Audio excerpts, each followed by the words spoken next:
जब हम mutual fund को रिडीम करते हैं तो हम उस म्यूचुअल फंड के एनएवी और जितने भी यूनिट्स हमारे पास हैं उसके आधार पे हम ये तय कर लेते हैं कि ये रकम मेरे खाते में आएगी। लेकिन T+3 दिन के बाद जब वो रकम हमारे खाते में आती है तो वो उस रकम में अंतर होता है, यानी जो रकम आती है और जो हमने कैलकुलेट किया था उन दोनों के रकम में अंतर है। इसके बाद जिस फाइनेंशियल ईयर में हमने रिडम्शंस किया उस फाइनेंशियल ईयर के अंत के बाद जब इनकम टैक्स रिटर्न भरने की बारी आती है, या तो हम वे खुद भरते हैं या टैक्स प्रिपरेटर के पास जाते हैं। तो एक समस्याएं और आती हैं और हमें लगता है कि जो भी कैपिटल गेन म्यूचुअल फंड में हुआ था उसमें हमें टैक्स भी देना पड़ेगा। इसी कॉन्टेक्स्ट में आज 2-3 बिंदुओं पर बात करेंगे। सबसे पहला कि T+3 डेज के बाद जो रकम हमारे खाते में आती है उस रकम में अंतर क्यों होता है हमारे कैलकुलेशन के हिसाब के से। नंबर 2, हम ये भी बातें करेंगे कि कैपिटल गेन पर टैक्स देने के बाद जो नेट रकम हमें मिलती है उसका CAGR क्या वही CAGR होता है जो रेस्पेक्टिव AMCs अपने वेबसाइट पर दिखाते हैं। और तीसरी बात करेंगे कि यदि ये म्यूचुअल फंड कोई particular mutual fund direct plan हो और रेगुलर प्लान हो, क्या इसमें कोई अंतर है, लेने से कोई अंतर पड़ेगा। एस्टोन टैक्समैन के नए वीडियो में आपका एक बार फिर से स्वागत है। यदि इस वीडियो से आपके नॉलेज में कोई वैल्यू एडिशन होता है तो इसे लाइक करें, अपने फ्रेंड्स के साथ शेयर करें, कमेंट करके बताएं आपको अच्छा लगा, क्या अच्छा नहीं लगा, सो दैट हम ये जान सकें कि जो चीज़ें मैं अपने व्यूअर्स को कम्युनिकेट करना चाह रहा हूँ वो कम्युनिकेट कर पा रहा हूँ नहीं, और यदि कोई और ज़रूरत है इस वीडियो में इम्प्रूवमेंट करने की वो ही मैं कर सकूँ।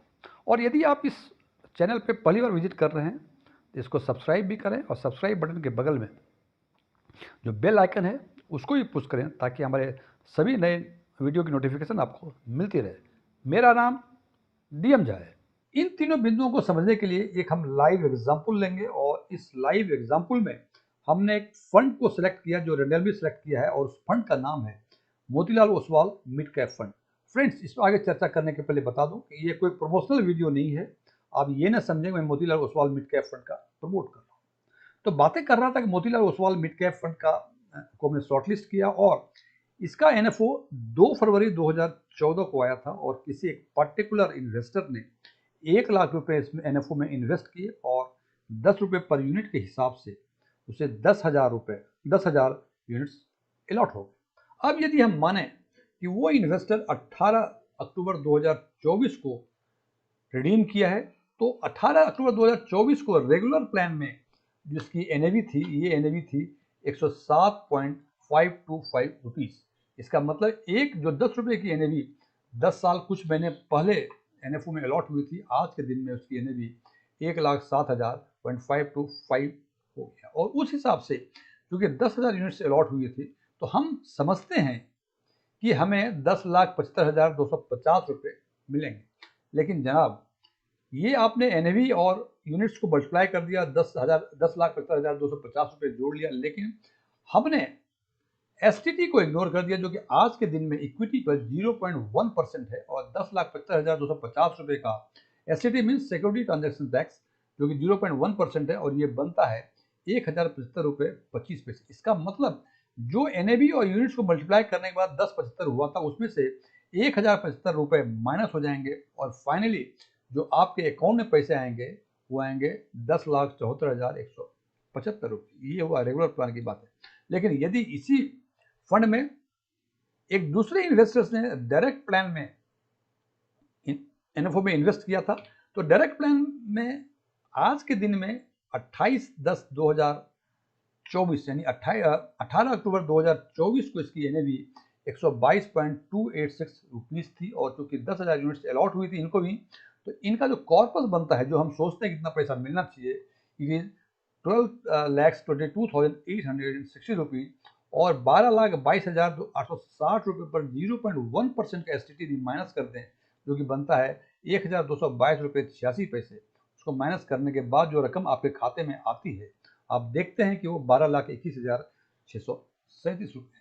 अब एक बात तो स्पष्ट हो गया होगा कि जो आपने कैलकुलेट किया था रेगुलर के केस में 10,75,250 रुपये और डायरेक्ट के केस में 12,22,860 रुपये, वो अमाउंट आपके खाते में नहीं आए बल्कि सिक्योरिटी ट्रांजेक्शन टैक्स यानी STT के 0.1% माइनस करने के बाद ये रकम आई जो कि जो कि आपके कैलकुलेशन के हिसाब से, कैलकुलेट रकम के हिसाब से कम थी। और यही कारण है कि हम कैलकुलेट कुछ और करते हैं और हमारे खाते में रकम कुछ और आती है। यहाँ एक बात ध्यान देने वाली बातें हैं कि जनाब दोनों ही इन्वेस्टर ने, चाहे वो रेगुलर हो या डायरेक्ट हो, एनएफओ में इन्वेस्ट किया 2 फरवरी 2024 को, और 10 साल कुछ महीने के बाद यानी 18 अक्टूबर 2024 के डेट में रेगुलर की एनएवी 10 रुपये से बढ़ के 107 रुपये 52 हो गई, जबकि डायरेक्ट में ये एनएवी 122.286 रुपये होगी। अब आपके मन में एक सवाल होता होगा कि आखिर जब एक ही दिन हमने इन्वेस्ट किया तो दोनों ही केस में एनएवी अलग अलग क्यों है, जबकि एक ही फंड, केवल प्लान का डिफरेंस।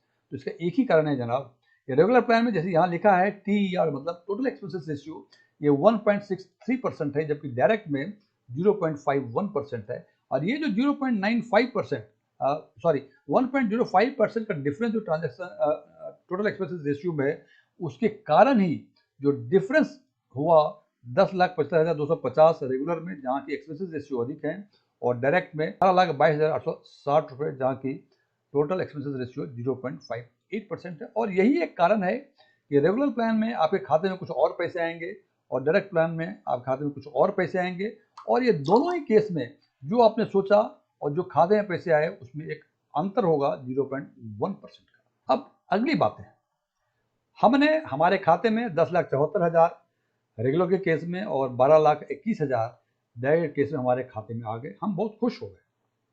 अब जनाब उस फाइनेंशियल ईयर का एंड आया, आपने 26AS या AS का स्टेटमेंट देखा तो आपको समझ में आया कि जनाब ये जो 10,74,175 रुपये या 12,21,637 रुपये हैं, ये पूरे पैसे हमारे नहीं हैं, इसमें से हमें कुछ टैक्स देना पड़ेगा। और जब आप इसके लिए या तो आप खुद ITR भरते हैं या किसी टैक्स प्रिपेरेटर का हेल्प लेते हैं, दोनों ही केस में आपको ये समझ में आया इसमें कुछ टैक्स भी भरने पड़ेंगे।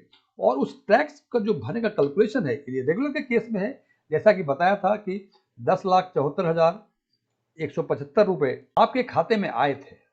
अब ये आए थे 10 साल कुछ महीने पहले, आपने 1 लाख रुपए इन्वेस्ट किया था और आपको मिला 10,74,175 रुपये। इसका मतलब कि जो आपका लॉन्ग टर्म कैपिटल गेन हुआ वो हुआ 9,74,175 रुपये। मतलब आपका जो फायदा, या यूं करें साफ शब्दों में जो प्रॉफिट हुई पिछले 10 साल कुछ महीनों में, वो 9,74,175 रुपये की हुई in case of regular plan.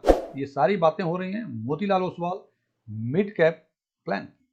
अब 9,74,000 जो प्रॉफिट हुआ, क्योंकि ये इसको टेक्निकली हम कैपिटल गेन बोलते हैं, और capital gain is a part of जो 5 हेड्स हैं इनकम के, उसमें से एक हेड है। इसका मतलब इस अमाउंट पे हमें long term capital gain tax पे करना पड़ेगा। और आज की व्यवस्था के हिसाब से जितने भी लॉन्ग टर्म कैपिटल गेन होते हैं उसमें से 1,25,000 हमें एग्जेम्पशन मिलता है, और उसके बाद जो रकम बचती है उसका 12.5% हमें long term capital gain tax देना पड़ता है, जो कि इस केस में 9,74,175 में से 1,25,000 माइनस करने के बाद जो रकम बचती है उसका 12.5%, इट कम्स टू 1,06,147 रुपये।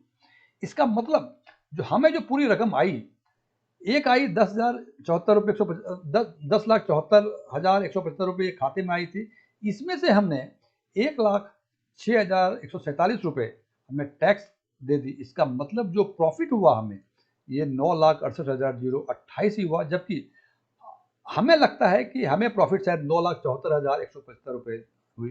जनाब ये 9,74,175 जो है ये टोटल गेन है प्री टैक्स, लेकिन टैक्स देने के बाद आपको 9,68,028 रुपये प्रॉफिट हुई या गेन हुए कह लें, that is long term capital, net long term capital gain.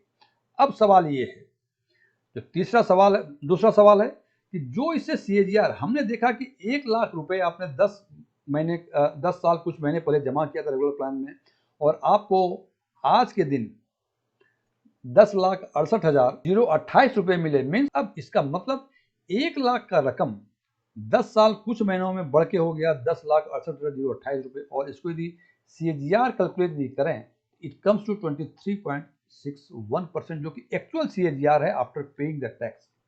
और यदि आप वेबसाइट पे आज के दिन में चेक करेंगे तो वो CAGR दिखाएगा 24.96%। इसका मतलब कि जो वेबसाइट पे CAGR दिखाते हैं वो प्री टैक्स होता है, और हो सकता है कि आपको कैपिटल गेन 12.5% पे करना पड़ा हो तो CAGR आपका कम हो जाएगा। इसलिए इस केस में जबकि आप टैक्स पे करने के लायबल हैं, उस केस में यानी आपका जो टोटल इनकम है वो बेसिक एग्जाम्पशन लिमिट से यदि अधिक है तो आपका एक्चुअल CAGR 23.61% होगा, और यदि आप एग्जाम्पशन लिमिट से कम हैं तो आपको 24.96% होगा। चूंकि यहाँ एग्जाम्पल में हमने देखा कि 9,68,028 का प्रॉफिट हुआ है तो एग्जाम्पशन लिमिट से ऊपर है, इसलिए actual CAGR 23.61% which is lesser to the CAGR shown on the website. ये बातें हो गई रेगुलर प्लान की। यही बातें यदि डायरेक्ट प्लान की करें हम देखते हैं कि टोटल अमाउंट जो था 12,21,637 रुपये हमारे खाते में आए थे, 12,21,637 रुपये, और उसमें से हमने 1 लाख जो हमारा प्रिंसिपल था जो हमने अप्लाई किया था NFO में वो माइनस कर दिया। तो टोटल गेन जो लॉन्ग टर्म कैपिटल गेन है ये 11,21,637 रुपये। अब 11,21,637 रुपये में 1,25,000 आज के दिन में जो लॉन्ग टर्म कैपिटल गेन में एग्जाम्पशन हैं उसको माइनस करने के बाद जो रकम बचती है उसका 12.5% इट कम्स टू 1,24,580 रुपये। इसका मतलब टोटल जो प्रॉफिट हुआ मुझे 1,22,637 रुपये मेरे खाते में आए थे, उसमें से हमने 1,24,580 रुपये टैक्स पे कर दिए, तो ये बचता है 10,97,057 रुपये। इसका मतलब कि 1 लाख हमने इन्वेस्ट किया और आज के दिन में ये 11,97,057 हो गए। और इसका यदि CAGR निकालें, बिकॉज ये रकम जो 1 लाख से इतनी बड़ी है ये 10 साल कुछ महीने में बढ़ी है, और उसका CAGR निकालते हैं जो एक्चुअल CAGR है after paying tax and all the expenditure it comes to 25.06%। अब जो दूसरा सवाल था कि जनाब क्या ये CAGR जो एक्चुअल मिलता है मुझे यही CAGR AMC के वेबसाइट पे आती है? तो जनाब जैसे मैंने पहले बताया था रेगुलर में एक्चुअल CAGR 23.61% था, जबकि वेबसाइट पे दिखाते हैं 24.96%, और डायरेक्ट में एक्चुअल CAGR 25.06% आया, जबकि AMC के वेबसाइट पे ये दिखा रहे हैं 26.48%।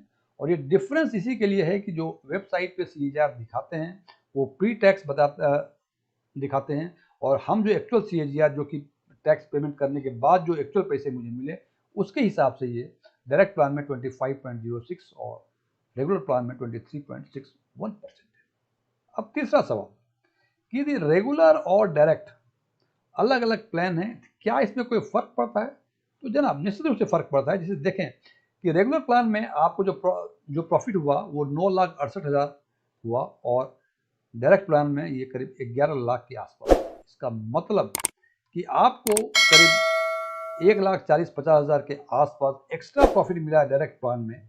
इट इज ओनली बिकॉज इसका टोटल एक्सपेंसेस रेशियो ये 0.58% है। हालांकि मैं ये एडवोकेसी नहीं करता हूँ कि आपको रेगुलर लेना चाहिए या डायरेक्ट लेना चाहिए, लेकिन ये बात बिल्कुल तय है कि करीब 1,40,000 के आसपास का हमें 10 साल में कम मिल रहा है रेगुलर प्लान में।